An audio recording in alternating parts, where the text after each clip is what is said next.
어휴, 너무 불편했어요. 오랜만에 1년 이후 여러분 앞에서 서 있으니까 너무 불편하더라고요. 사실인지 모르지만 오래전에 어떤 목사님이 말씀하신 예화 하나를 언급하여 말씀 드리고자 합니다. 어떤 기독교인 가족이 있었어요. 엄마, 아빠, 그리고 유치원 다니는 아이가 한 명 있었어요. 그 아이는 엄마, 아빠를 따라 매주일 교회 나가요. 부모님은 아이가 교회에 갈 때마다 1,000원짜리 2장을 주었어요. 하나는 오른손에, 다른 하나는 왼손에 쥐어주고 아이에게 말했어요. 하나는 헌금으로 내고 다른 하나는 네가 가져라. 어렸을 때 우리 할아버지도 저희 동생하고 저한테 그렇게 해주셨어요. 우리 모두가 잘 아는 것처럼 아이들은 장난감을 가지고 노는 것을 너무 좋아해요.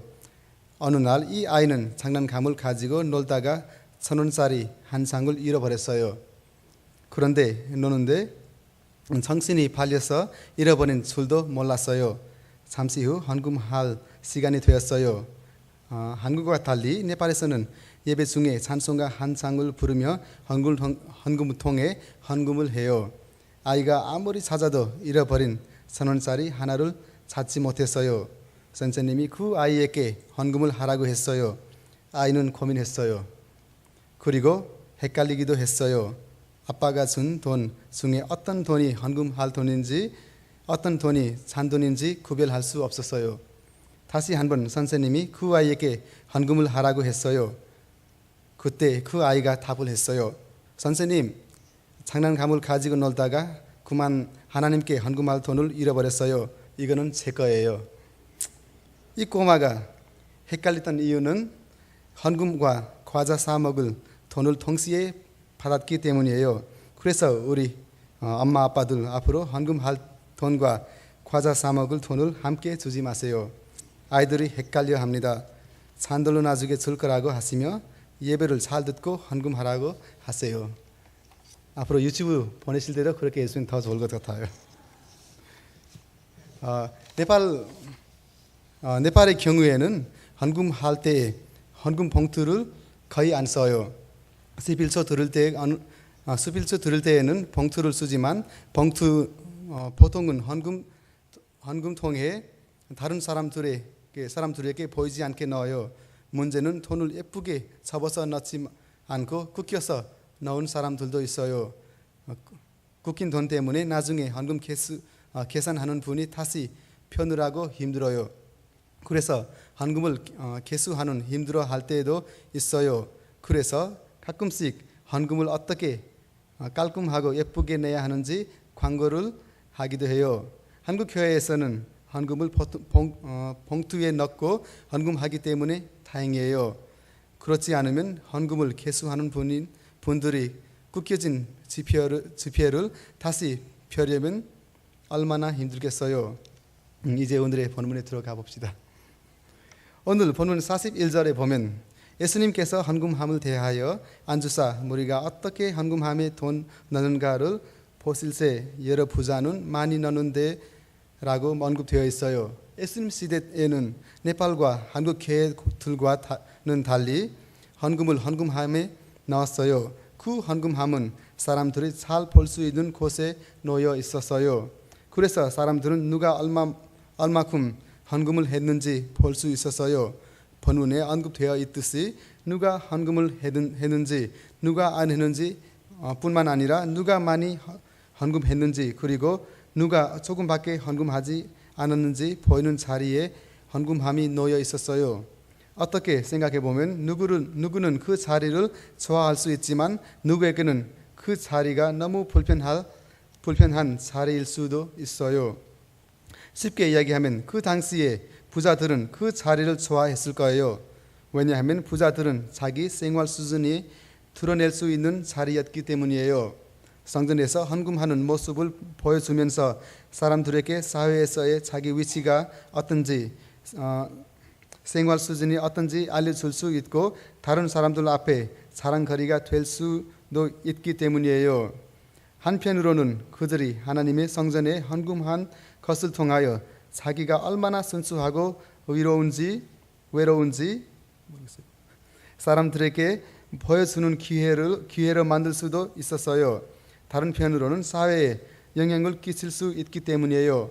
부자들은 다른 사람들에게서 칭찬을 받고 권리를 얻을 수 있기 때문에 그 자리를 좋아했어요. 본문에는 부자들이 헌금함에 많이 헌금했다고 언급되어 있어요. 많이 헌금한 부자들은 자기가 잘했다고 느꼈을 거예요. 그들이 사회에서 돌아다닐 때 사람들이 자신을 칭찬을 많이 하고 존경할 거라고 생각했을 거예요. 그들은 헌금함을 통해 칭찬받고 존경받은 사회적으로 높은 지위를 얻고자 했어요. 뿐만 아니라 예수님이 헌금함 앞에 지켜보시는데 그분 앞에 많이 헌금을 하니까 당연히 예수님께서도 자기를 인정하며 칭찬하실 거라고 교만이 생겼을지도 모르겠어요. 반대로 헌금함의 자리는 그 사회에 있는 가난한 사람들에게는 너무나 힘든 자리였어요. 자기가 얼마나 헌금을 넣는지 다 보이기 때문에 자기 생활 수준이 어떤지 드러나는 자리였어요. 다른 사람들처럼 많이 헌금하지 못하기 때문에 가난한 사람들한테는 그 자리가 불편한 자리였어요. 사회적으로 보면 누구나 다른 사람들에게 잘 보이고 싶어 해요. 잘 먹고 잘 살고 있다는 것을 보여줄 마음은 아니더라도 그치 부족하고 힘든 생활은 다른 사람들이 아는 것을 원치 않았을 거예요. 사람들은 부족하고 힘든 생활은 숨기고 싶어 해요.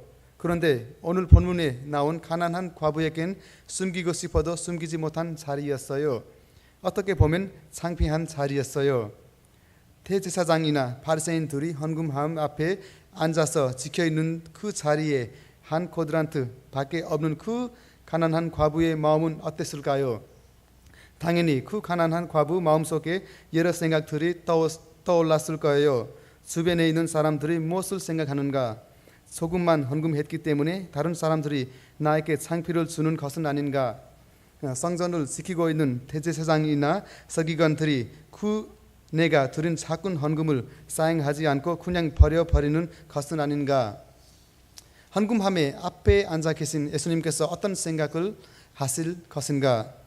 그 자리에 우리가 있었으면 어떻게 했을까요? 오늘날처럼 헌금 봉투를 사용해서 헌금을 했으면 아무 문제가 없었을 테지만 그 당시에는 우리도 헌금을 하는 일이 쉽지 않았을 거예요. 본문 42절을 보면 다른 사람들이 어떻게 생각할지 세상에게 창피를 당할 걱정에도 불구하고 가난한 과부는 와서 헌금함에 두 렙돈 곧 한 쿼드란트를 넣는지라라고 말씀하고 있어요. 그럼 그 당시에 두 렙돈은 얼마였을까요? 오늘과 비교해서 정확하게 한국 돈으로 표현할 수는 없지만 본문 42절에 보면 두 렙돈은 한 쿼드란트와 비슷한 것을 알 수 있습니다. 쿼드란트는 로마인들이 쓰는 돈이에요. 더 나아가 16쿼드란트가 모여야 한 디나리온이 돼요. 그것은 한 디나리온은 32 렙돈이 돼요. 한 디나리온은 그 당시에 하루 노동하면 받는 돈이에요. 예수님께서 5,000명을 먹이실 때 여자와 아이들 빼고 5,000명 사람들이 있었어요. 여자와 아이들 포함해서 예수님께서 대략 10,000명을 먹이셨어요. 예수님의 제자 필립이 예수님께서 10,000명에게 먹을 거리를 제공하라고 하실 때 필립이 모든 무리를 간단하게 먹여도 200디나리온의 돈이 부족할 거라고 말했어요. 이 이야기를 기준으로 하면 한 디나리온으로 50명을 간단하게 먹일 수 있어요. 그것은 32 렙돈으로 50명을 먹일 수 있어요. 더 계산하면은 가난한 과부가 헌금한 2 렙돈으로 3명을 간단하게 먹을 수 있어요. 그 2 렙돈은 3명을 배부르게 한 끼를 먹일 수 있는 돈이 아니었어요. 그럼 그 2 렙돈은 자기와 자기 자녀 한 명이 간단하게 한 끼를 먹을 수 있는 돈이 있었어요. 그럼 2 렙돈은 그 당시에 두 명이 간단하게 먹을 수 있는 돈이었다고 할 수 있어요.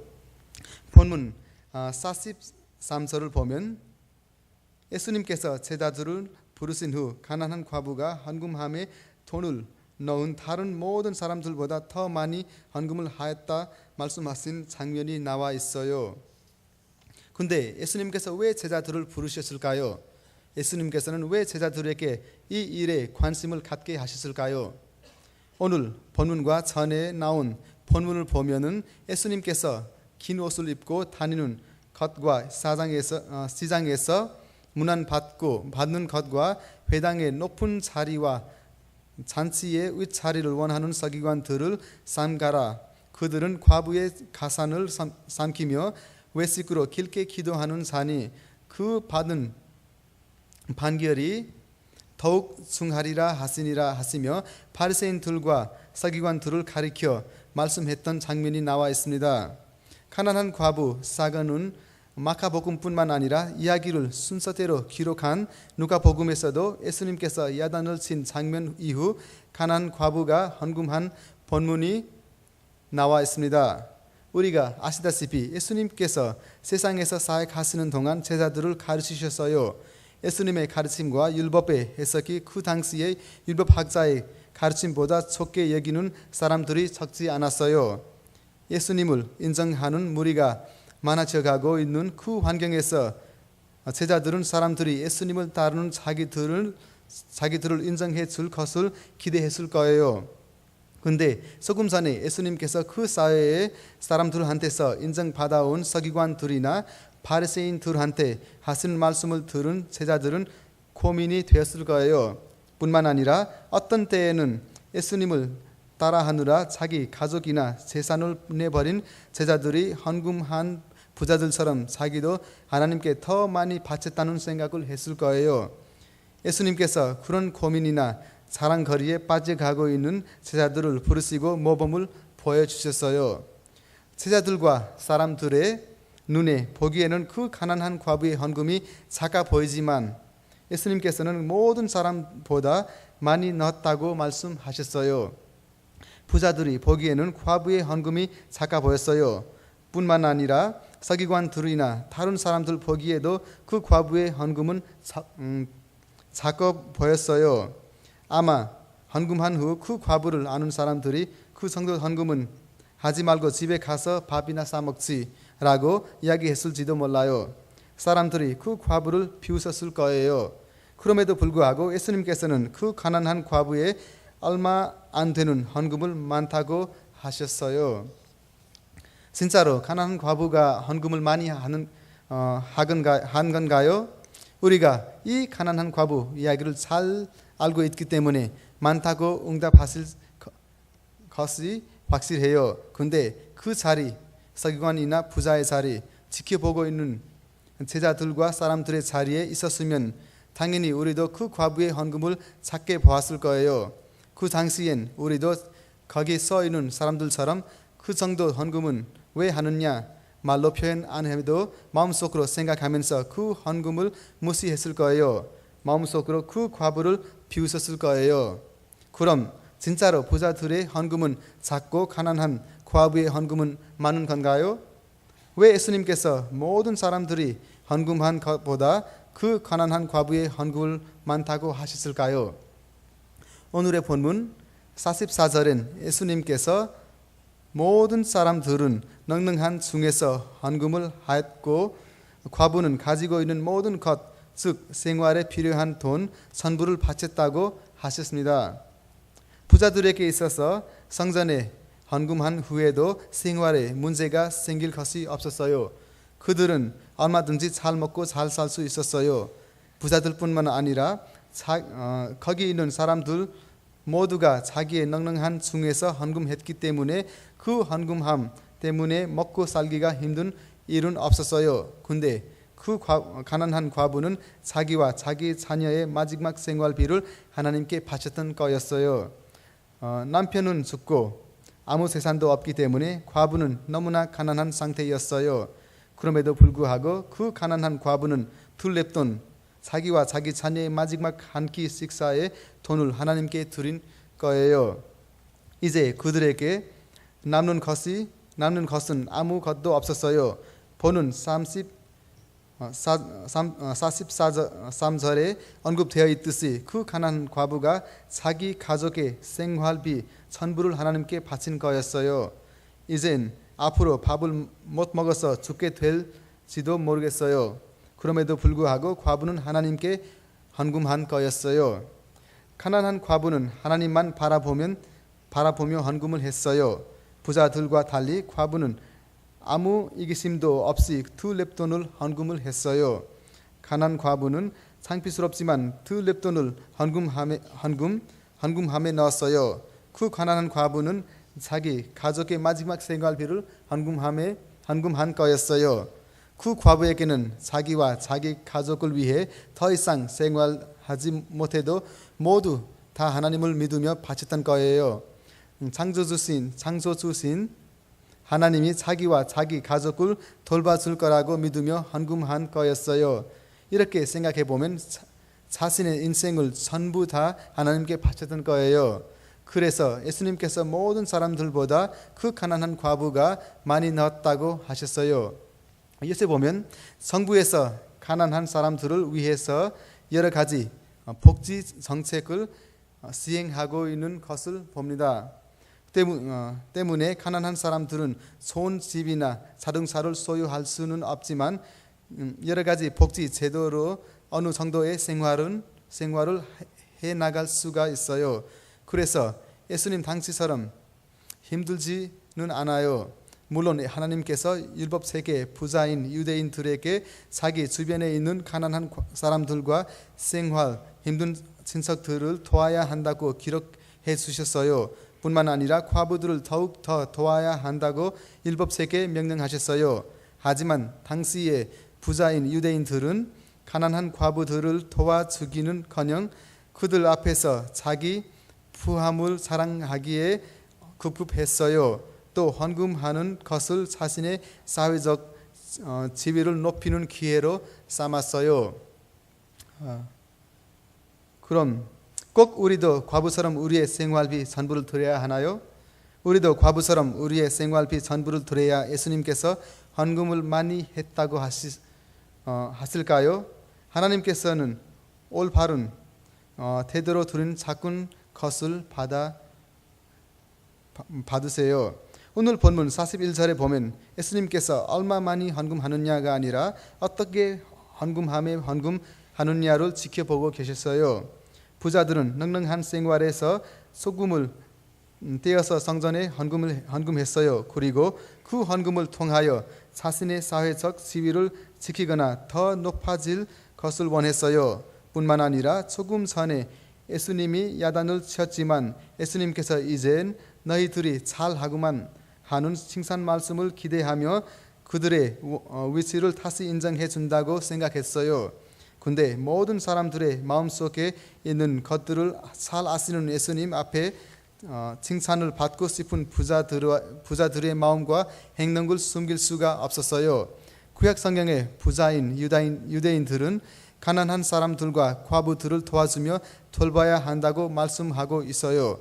가난 과부 헌금삭은 전 본문을 보면 예수님께서 긴 옷을 입고 다니는 것, 시장에서 문안 받는 것, 회당의 높은 자리와 잔치의 윗자리를 원하는 것 과부의 가신을 삼키는 외식으로 길게 기도하는 서기관들을 주의하라고 말씀하셨어요. 예수님께서는 겉모습이 아니라 내적인 모습이 중요하다고 말씀하셨어요.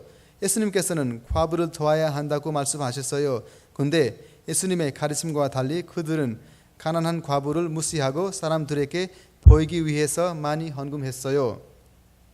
부자들은 그 당시에 바리새인이나 서기관들 그리고 사람들 대상으로 헌신했어요.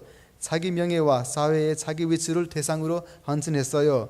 그 결과로 그들이 보기에 부자들은 많이 헌신 것처럼 보이지만 사람의 마음을 아시는 예수님 앞에는 그들의 헛된 헌신을 감출 수 없었어요. 그래서 부자들의 헌금을 아니라 가난한 과부가 헌신한 마음으로 드렸던 것을 많다고 하셨어요. 신앙생활을 하다 보면 교회에서 건축이나 특별 행사를 할 때가 있어요. 그리고 교회는 성도들이 참여를 많이 하도록 명단을 만들기도 해요. 명단을 보면 우리가 한 가지 분명히 찾을 수 있는 것이 있어요. 명단 제일 위에 보면 항상 헌금한 금액에 따라 이름이 순서대로 기록되어 있어요. 그래서 사람들은 명단에 위에 자신의 이름을 넣기 위해 일부러 헌금을 많이 해요. 그리고 그것을 다른 사람들에게 자랑하려고는 경향이 있어요. 우리 교회는 그런 분들이 없을 거라고 생각해요. 사람들을 눈앞에 보이는 것으로 판단하기 때문에 명단에서 제일 위에 많이 헌금한 사람의 이름을 올려요. 사람들은 상대방의 마음과 생각을 읽을 수가 없기 때문에 보이는 것을 가지고 판단해요. 그래서 많이 헌금하는 사람을 명단에 위에 올려요. 그런데 하나님께서는 사람들의 마음과 생각을 잘 아세요. 그래서 하나님의 명단은 사람들과 달라요. 하나님의 명단은 세상의 명단과 달리 제일 많이 헌금한 사람의 이름이 제일 밑에 나올 수가 있어요. 꼭 안 그럴 수도 있어요. 헌금을 많이 하면서도 이름이 위에나 가운데 나올 수도 있어요. 반대로 조금만 헌금해도 이름이 위에나 밑에 나올 수 있어요. 왜냐하면 하나님께서는 사람들의 마음속을 아시고 그에 따라 그 사람의 헌신함을 판단하세요. 하나님께서는 얼마 드리는가가 아니라 어떻게 드리는가, 드리는 사람의 헌신의 모습이 어떠한가에 따라 판단하세요. 하나님께서는 헌신하는 마음을 받아주세요. 하나님께서는 당시의 부자들이 사람들과 서기관들에게 헌신하는 모습을 좋아하지 않았어요. 하나님께서는 부자들이 사회적 지위나 명예를 얻기 위해 헌신하는 모습을 기뻐하지 않으셨어요. 예수님께서 제자들을 부르시고 제자들이 어떤 모습을 가져야 하는지를 가르쳐 주셨어요. 마찬가지로 예수님께서 우리에게 그런 모습을 원하세요. 우리 모두가 어떤 모습을 가지고 있는지 다시 한번 살펴보시기를 바랍니다. 자기가 원하는 모습을 가지고 있는지, 하나님께서 원하시는 모습을 가지고 있는지 살펴보시기를 바랍니다. 하나님께서 우리에게 주신 모든 것들, 물질, 재능, 은사 등을 어떤 모습을 가지고 사용하고 있는지 살펴보시기를 바랍니다. 우리 주변에 있는 영혼들을, 우리의 친척들, 우리의 같이 일하는 동역자들이나 우리와 함께하는 친구들에게 어떤 영향을 끼치고 있는지 살펴보시기를 바랍니다. 하나님께서는 어려움을 당하고 있는 사람들을 도와주며 그들을 위해 기도하는 모습을 요구하세요. 자기가 소유하고 있는 것을 통하여 교회나 사회에서 자기 명예와 높임을 찾는 성도가 아니라 힘들고 어려움 가운데 있는 사람들을 돌봐주는 헌신한 모습을 원하세요. 예수님께서 세상의 것들에 소망을 가진 사람들에게는 그들이 원한 대로 세상에서 상을 받는다고 말씀하셨어요. 그리고 하나님 나라에 소망 가진 사람들에게는 하나님 나라에서 영원한 상을 받는다고 말씀하셨어요. 그래서 우리 모두가 세상을 향하여 아니라 하늘나라를 향하여 헌신하는 모습을 가지시기를 바랍니다. 우리의 마음을 아시는 하나님께서 우리의 헌신함을 받아주십니다. 아멘. 말씀을 위해서 우리 기도하겠습니다.